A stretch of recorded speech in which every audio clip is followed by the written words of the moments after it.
Sí, buenas tardes. En el día de hoy lo que vamos a hacer es un pequeño recuento de dos libros realmente muy interesantes. El primero de ellos es El tío Petros y la conjetura de Golbas y el otro es el libro de El diablo de los números. Comenzaremos con el pequeño recuento del tío Petros y la conjetura de Golbas. Este, a pesar de no tener un título realmente muy llamativo, se basa realmente en una historia donde el sobrino crece fascinado por una figura de un enigmático anciano de la familia que es su tío, considerado como la oveja negra, a pesar de su indiscutible y brillante pasado como matemático.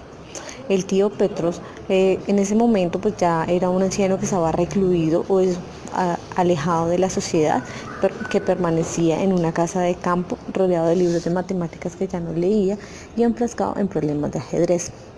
El joven, tras descubrir que era un excelente matemático, decide o crece fascinado por este hombre hasta desear convertirse también en matemático.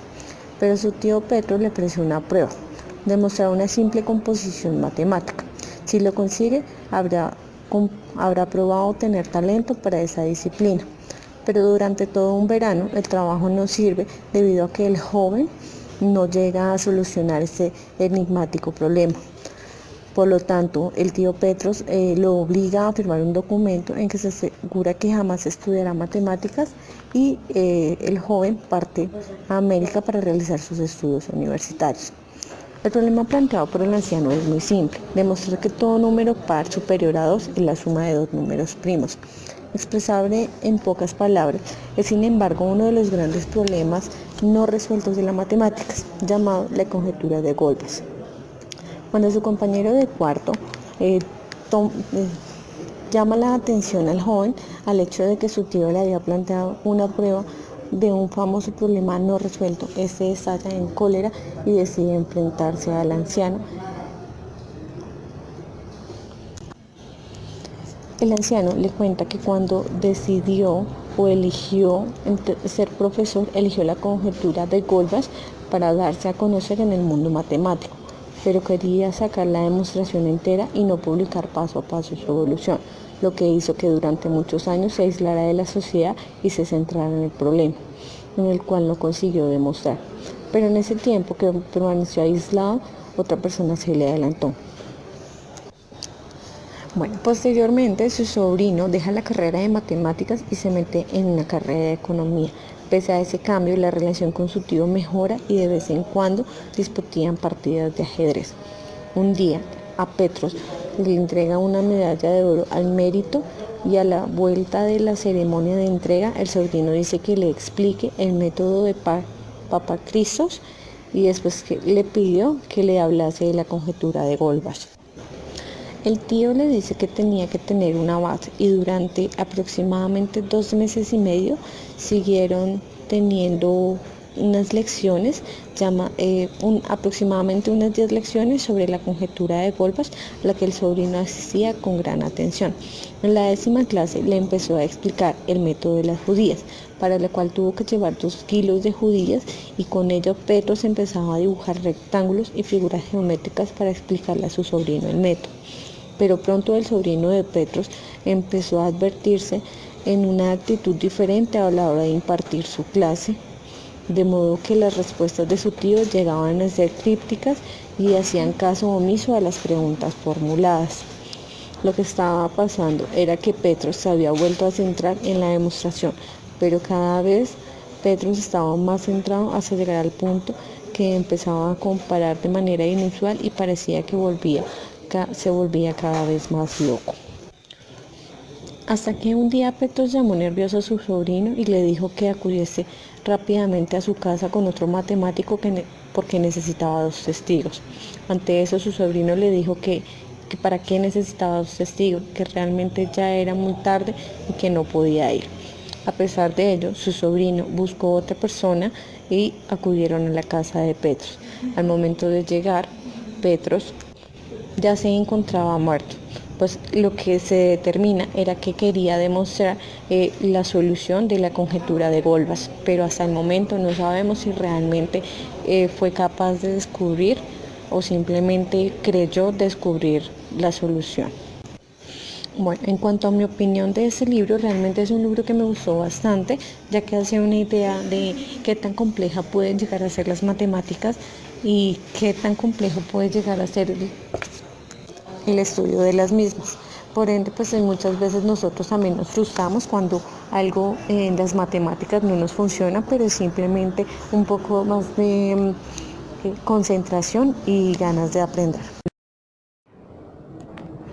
Bueno, para su segunda parte vamos a hablar del libro El Diablo de los Números. Dentro de ese libro, el principal protagonista es Robert, un niño que no le gustan las matemáticas, que realmente dentro de sus clases de matemáticas no le gusta cómo el profesor imparte la clase. Y posteriormente, bueno, cuando llega a casa en horas de la noche, sueña o tiene sueños realmente muy raros, como caer de un tobogán, que se le come un pez gigante, entre otras cosas. Hasta llegar una noche donde el diablo de los números aparece en sus sueños. Este diablo de los números aparece aproximadamente por 12 noches, lo que significa que serían 12 capítulos del libro, dentro de las cuales empieza a darle un aporte importante a este joven. Como no le gustan las matemáticas, empieza a generar discusión con él y enseñándole que realmente las matemáticas tienen una funcionalidad. Empieza enseñándole el número 1, dentro del cual a Robert no le gustan. Dice que por qué tiene que comenzar siempre con el 1. Le enseña la importancia del número 0, de los números negativos, de los números exponenciales, raíz cuadrada, números triangulares, la serie de Bonacci, el cual lo hizo generar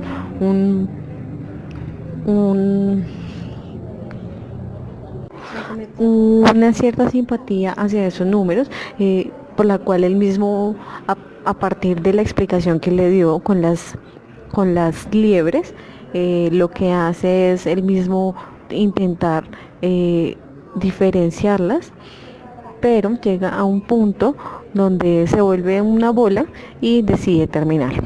Posteriormente, en muchas noches más, le enseña el triángulo de Pascal, qué son los números naturales, cuáles son los irracionales, le enseña que dentro de los números naturales están los pares, los impares, y le enseña parte de geometría. Para la parte de la geometría podemos ver las figuras que están aquí mostrándose en este video, las cuales son las figuras que él enseña y con las cuales él le explica parte de los números irracionales. Bueno, en conclusión, me parece que el libro es realmente bueno. Es un libro que en parte está dedicado a niños, pero también es muy funcional para los adultos. A mi parte, habían muchas cosas que no conocía, o que si las conocía no las conocía con esos nombres o de la manera en la que funcionaban, por lo cual me parece que es un libro realmente muy importante y pues se lo recomendaría leer. Para los que tienen hijos, realmente es un libro muy bueno, es de gran aporte y también sería una inspiración para que entiendan que las matemáticas no son tan complicadas. Bueno, y para concluir, la pregunta que nos estableció el profesor es que para qué nos sirve esas dos lecturas. Realmente pues me parece que las dos lecturas son muy importantes debido a que nosotros llegamos a un punto de empezar una carrera donde no conocemos ni siquiera lo básico para las matemáticas.